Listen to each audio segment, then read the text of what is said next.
ఉభయ తెలుగు రాష్ట్రాల్లో ఉన్నటువంటి కొంతమంది స్వార్థపరులైనటువంటి రాజకీయ నాయకులు, రాజకీయ పార్టీలు ఏ విధంగా అయితే రెండు రాష్ట్రాల్లో ఉన్నటువంటి ప్రజలని రెచ్చగొట్టి వారి మధ్య చిచ్చుపెట్టి తమ రాజకీయ పబ్బం గడుపుకోవడానికి ప్రయత్నాలు చేస్తున్నారో ఈ మీడియా సమావేశం ద్వారా ఉభయ రాష్ట్రాల్లో ఉన్నటువంటి తెలుగు ప్రజలందరికీ కూడా తెలియజేయడానికి ఈ సమావేశాన్ని ఏర్పాటు చేయడం జరిగింది.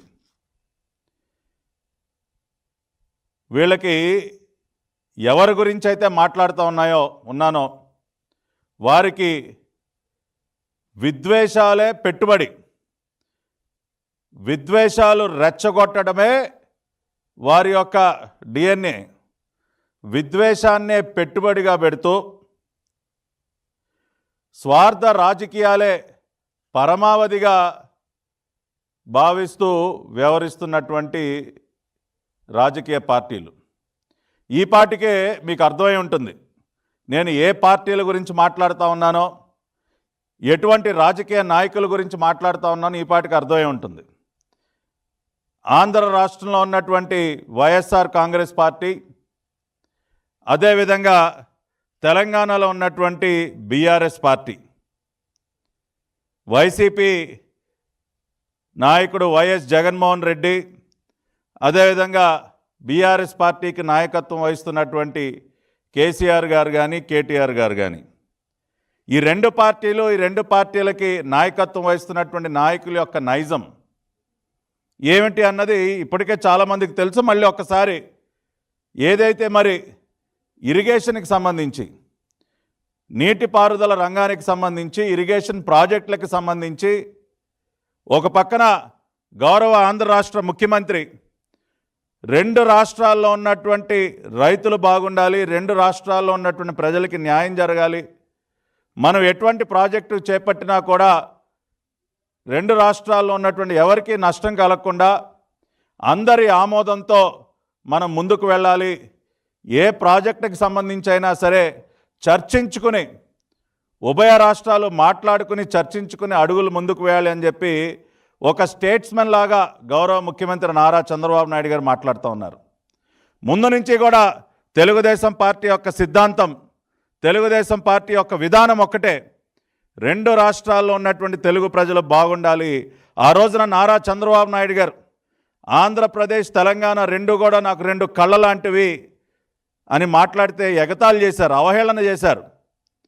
కానీ ప్రజలు అర్థం చేసుకున్నారు, ఎస్ ఇది కదా స్టేట్స్మెన్కి ఉండాల్సినటువంటి లక్షణాలు, ఉభయ రాష్ట్రాల్లో ఉన్నటువంటి ప్రజలు బాగుండాలి, ఆ ప్రాంతాలు సస్యశ్యామలంగా మారాలి అని కోరుకోవటమే కదా నిజమైనటువంటి స్టేట్స్మెన్కి ఉండాల్సినటువంటి లక్షణాలు అని చెప్పి చంద్రబాబు నాయుడు గారికి పెద్ద ఎత్తున ఆమోదం తెలిపారు. ఈ రోజుకి కూడా మేము అదే విధానాన్ని పాటిస్తున్నాం. కానీ దురదృష్టం, కేవలం తమ రాజకీయాల కోసం, తమ రాజకీయ స్వార్థం కోసం, స్వార్థ రాజకీయాన్నే పరమావధిగా భావిస్తున్నటువంటి వైసీపీ బీఆర్ఎస్ పార్టీలు చేస్తున్నటువంటి కుట్రలేంటో ఇవాళ ఒక్కసారి చూద్దాం. వీళ్ళిద్దరి మధ్య ఉన్నటువంటి సాన్నిహిత్యం గురించి కూడా ఒకసారి మనం గుర్తు చేసుకోవాలి. ఎంత సన్నిహితంగా ఉంటారో, ఎంత అవినాభావ సంబంధాలు ఉన్నాయి ఈ రెండు పార్టీల మధ్య, రెండు పార్టీల నాయకులకు కూడా ఒకసారి మనం గుర్తు చేసుకోవడానికి కొన్ని వీడియోస్ ఒకసారి మీ ముందు ప్రదర్శిస్తూ ఉన్నాం. ఒకసారి చూస్తే మీకు కూడా గుర్తొస్తుంది గతంలో ఏం జరిగిందన్నది. కేసీఆర్ గారికి మనకు ఉన్న సత్సంబంధాల దృష్ట్యా కేసీఆర్ గారు నిజంగా ఆయన ఇంకా మెగ్నానిమిటీ చూపిస్తున్నాడని చెప్పి హర్షించాల్సిన పరిస్థితుల్లో వాస్తవం అధ్యక్ష ఇది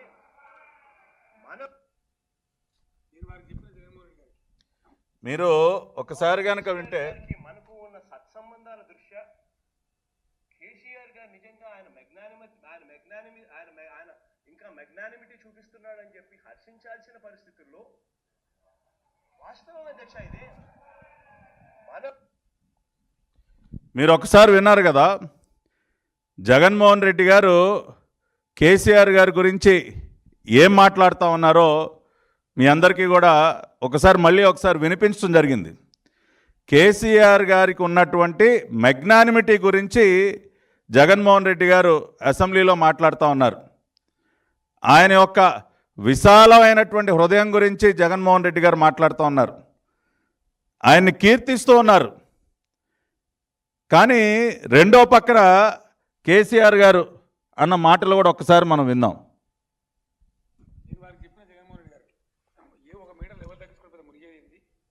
దానికి మా భద్రాచలం టెంపుల్ కూడా ఆందోళన ఉంది అని కూడా చెప్పినాం అధ్యక్ష. వారు దాన్ని సుముఖంగానే ఉన్నారు. నేను వారికి చెప్పిన జగన్మోహన్ రెడ్డి గారికి ఒక మీటర్ లెవెల్ తగ్గించుకుని పెద్ద మునిగేది ఏంది, దానికి మా భద్రాచలం టెంపుల్ కూడా ఆందోళన ఉంది అని కూడా చెప్పినాం అధ్యక్ష. వారు దాన్ని సుముఖంగానే ఉన్నారు. నేను వారికి చెప్పిన జగన్మోహన్ రెడ్డి గారికి ఒక మీటర్ లెవెల్ తగ్గించుకుని పెద్ద మునిగేది ఏంది, దానికి మా భద్రాచలం టెంపుల్. కేసీఆర్ గారు పోలవరం ప్రాజెక్టు గురించి మాట్లాడుతూ ఏమన్నారండి? ఏం పెద్ద మునిగేదేముంది, 1 మీటర్ ఎత్తు తగ్గించుకుంటే పోయేదేముంది, 41.5 మీటర్లకి పరిమితం చేస్తే ఏమైంది, 45 మీటర్ల అవసరం ఏముంది అని మాట్లాడుతున్నటువంటి సందర్భంలో కేసీఆర్ గారు అన్న మాటలు, దానికి మన ముఖ్యమంత్రి గారు, ఆనాటి మన ముఖ్యమంత్రి జగన్మోహన్ రెడ్డి గారు కనీసం జవాబు చెప్పకుండా ఆయన ఏం మాట్లాడుతూ ఉన్నారు ఒకసారి మనం వెనక్కి వెళ్ళి కనుక చూసినట్లయితే, కేసీఆర్ గారికి మనకు ఉన్న సత్సంబంధాల దృష్ట్యా కేసీఆర్ గారు నిజంగా ఆయన ఇంకా మెగ్నానిమిటీ చూపిస్తున్నాడు అని చెప్పి హర్షించాల్సిన పరిస్థితుల్లో వాస్తవం అధ్యక్ష ఇది మన. సో కేసీఆర్ గారేమో పోలవరం ఎత్తు తగ్గిస్తే పోయేదేంటి, 1 మీటర్ తగ్గిస్తే పోయేదేంటి అని కేసీఆర్ గారు మాట్లాడతారు.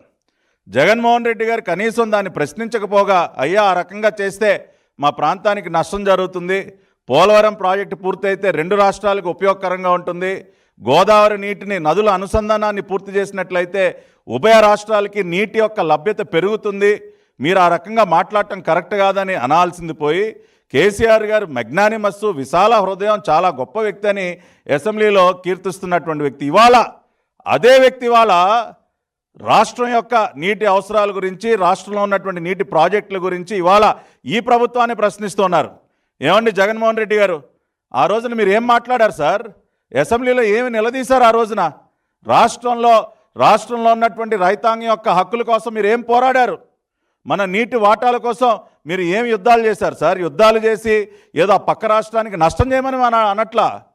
మీరు ఏ రకంగా మన రాష్ట్రానికి దక్కాల్సినటువంటి నీటి వాటాలకు సంబంధించి కానీ, మనం ఏ రకంగా కూడా మన నీటి అవసరాలకి సరిపడా నీటిని కోల్పోకుండా ఇక్కడ ఉన్నటువంటి రైతాంగం యొక్క ప్రాధాన్యతలను కాపాడటానికి మీరు ఏం చేశారు? ఆ రోజున ఏమీ మాట్లాడలేదు. కేసీఆర్ గారేమో మొన్న ఎన్నికలకు ముందు ఏమంటా ఉన్నారు, జగన్మోహన్ రెడ్డి గారే మళ్ళీ ముఖ్యమంత్రి. దేనికి అంటే మీ ఇద్దరి ఎజెండా ఒకటే కదా. మీ ఇద్దరి ఎజెండా ఏంటి? స్వార్థపు రాజకీయాలు, విద్వేషాలు రెచ్చగొట్టడం మీ ఎజెండా. స్వార్థపు రాజకీయాలనే పరమావధిగా భావించి పనిచేసేటటువంటి వ్యక్తులు. ఎక్కడా కూడా రాష్ట్రహితం గురించి, ఉభయ రాష్ట్రాల్లో ఉన్నటువంటి ప్రజలు బాగుండాలన్న ఆలోచన మీ ఇద్దరికీ లేదు కదండి. అందుకనే మీ ఇద్దరు కూడా మంచి టీం వర్క్ చేస్తూ ఉన్నారు. మంచి టీం వర్క్ చేస్తూ ఒకరినొకరు చక్కగా ఆలింగనం చేసుకుంటూ, ఇప్పుడు కలిసి మంచి చేస్తే ఎవరు తప్పు పట్టరండి. కలిసి తప్పు చేసి, కలిసి నష్టం చేసే పనులు, కలిసి విద్వేషాలు రెచ్చగొట్టడం అది తప్పు. పొరుగు రాష్ట్రంతో కలిసి పనిచేద్దని ఎవరు చెప్పరు, కానీ అది మంచి కోసం జరగాలి. కానీ మీరు మీ స్వార్థపు రాజకీయాల కోసం అటువంటి పనులు చేస్తూ ఒకరినొకరు కీర్తించుకుంటూ, ఒకరు గెలవాలని ఇంకొకళ్ళు ముందుగానే జోస్యం చెప్పుకుంటూ శుభాకాంక్షలు తెలియజేసుకుంటూ ఉన్నటువంటి పరిస్థితి కూడా ఒకసారి గుర్తు చేసుకోవాలి. అందుకనే ఇవన్నీ ఇవాళ మీ ముందు ఉంచడం జరిగింది. అదేవిధంగా ఇవాళ జరుగుతున్నటువంటి ఇంకొన్ని వాస్తవాలు కూడా మీ ముందు పెట్టాలి. ఇది కనుక మీరు చూసినట్లయితే, ఇది ఆ రోజున కేటీఆర్ గారు ఏపీలో మళ్ళీ జగన్ మీడియా చిట్ చాట్లో కేటీఆర్ వెల్లడి. కాబట్టి కేసీఆర్ గారు, కేటీఆర్ గారు ఇద్దరు కూడా జగన్మోహన్ రెడ్డి గారు మళ్ళీ గెలవాలి, సో దట్ మా ఇద్దరి ఎజెండాలు ఒకటే కాబట్టి చక్కగా మేమిద్దరం కలిసి ఏదైనా చేయొచ్చు, ఎన్ని రకాలైన కుట్రలైన పన్నొచ్చని చెప్పి పాపం కేసీఆర్ గారు, కేటీఆర్ గారు తెగ కోరుకున్నారు. కానీ వాళ్ళ ఆశలు నెరవేరలేదు, అది వేరే విషయం. అయినా సరే ఇవాళ ఇది చూడండి, జగన్మోహన్ రెడ్డి గారి పుట్టినరోజు సందర్భంగా తాడేపల్లి ప్యాలెస్ బయట వెలసినటువంటి కటౌట్లు ఇవన్నీ కూడా